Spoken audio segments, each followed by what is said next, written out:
Welcome to another exciting episode of the Brothers Gromm. Today's special guest is Miss Diane Houk, Executive Director of the Puppetry Arts Institute in Independence, Missouri. Let's join Hootie B live on the scene via Catalyte. Hi, Diane. It's nice to meet you. Hi, Hootie. We're so glad you came to visit the Puppetry Arts Institute today. I have so many interesting things I want to show you. What is the Puppetry Arts Institute? Well, Hootie, we do anything that has to do with puppets. We're a museum, we're a workshop area, we do puppet shows here monthly. We just repair puppets and answer people's puppet questions.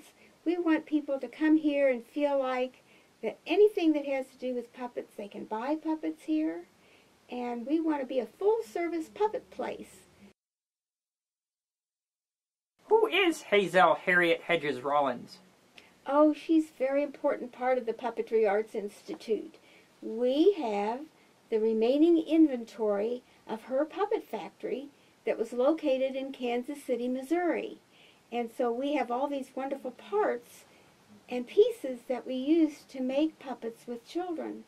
And she was a native Kansas City person who graduated from KU in 1932 in the middle of the Depression, and she couldn't get a job. She was like people are today.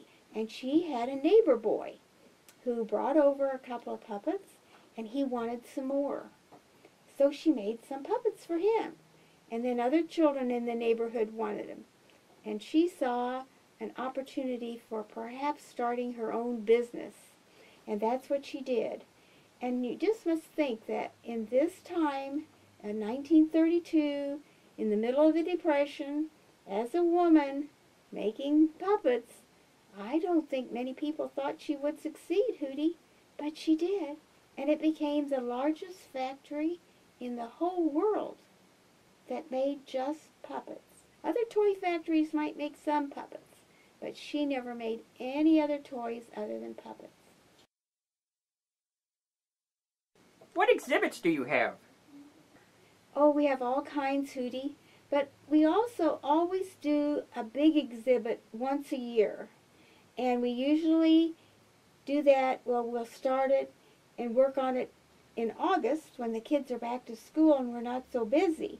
And this year, it will go from September of 2011 through July of 2012.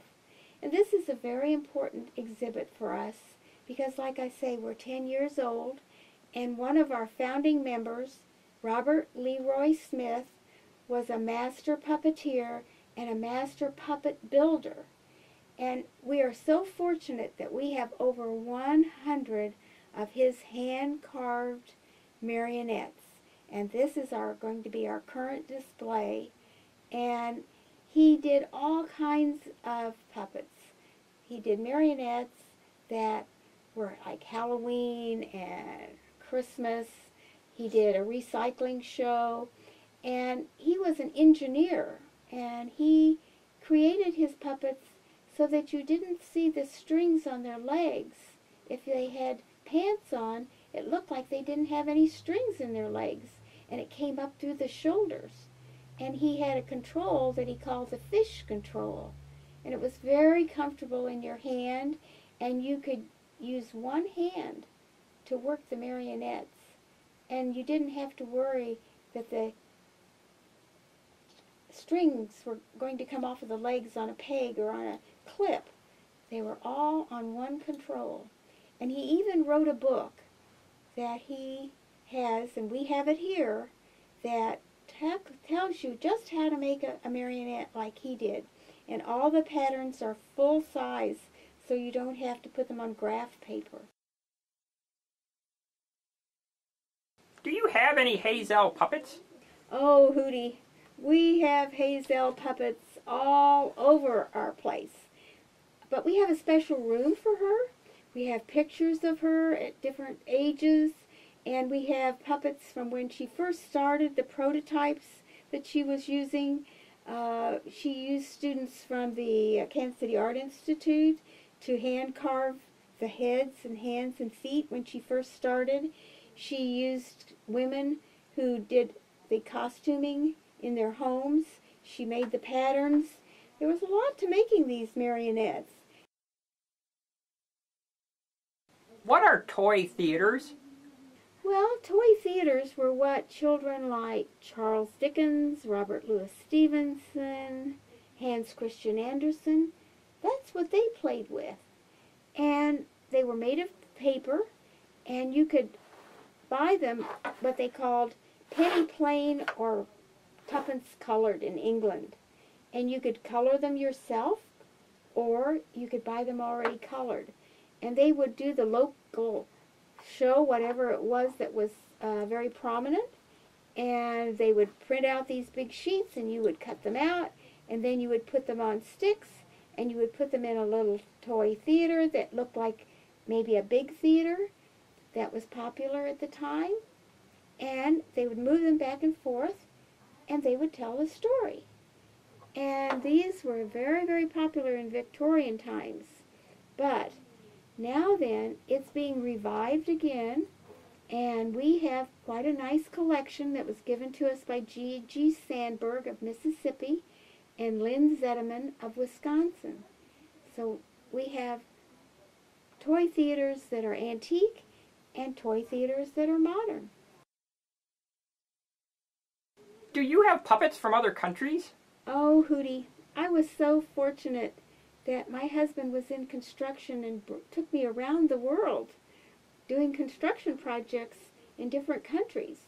And since I was interested in puppets, the first place we lived was in England. So I really got into Punch and Judy and learned about that. We were there almost 3 years. And then he took me to the Far East, and I got interested in shadow puppets.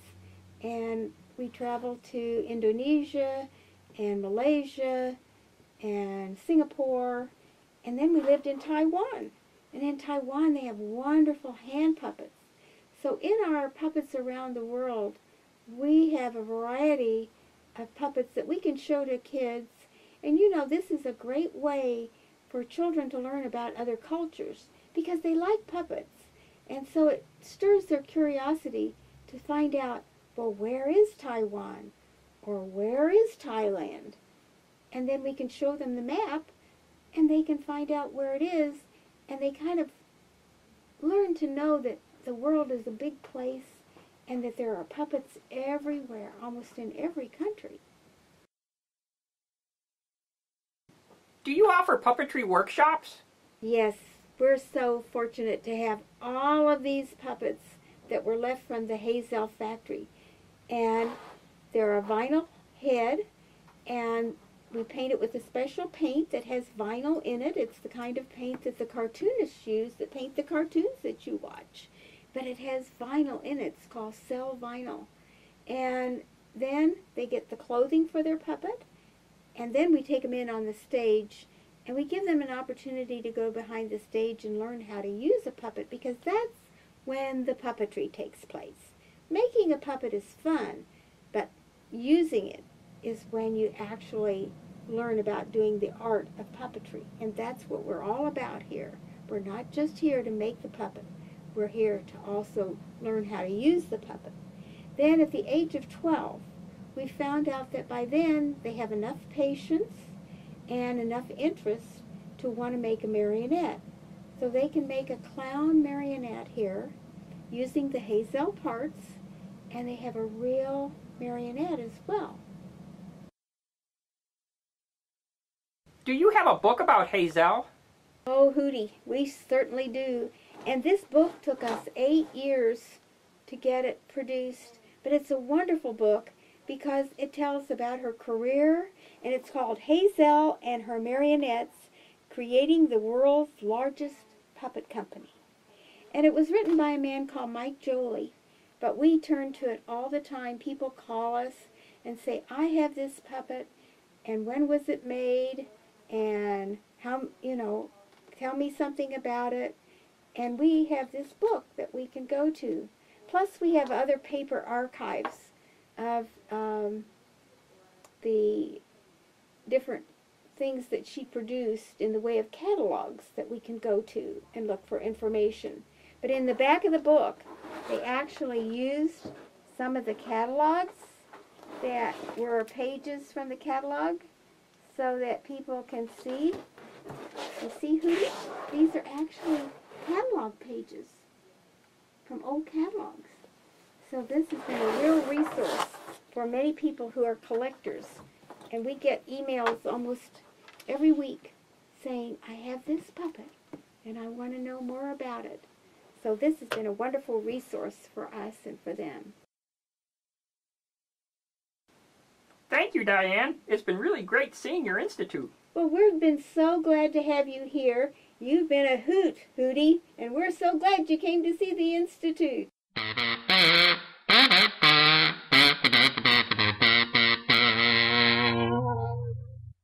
join Hootie Bee in his very first outer space adventure. Only 99 cents on the iTunes iBook Store.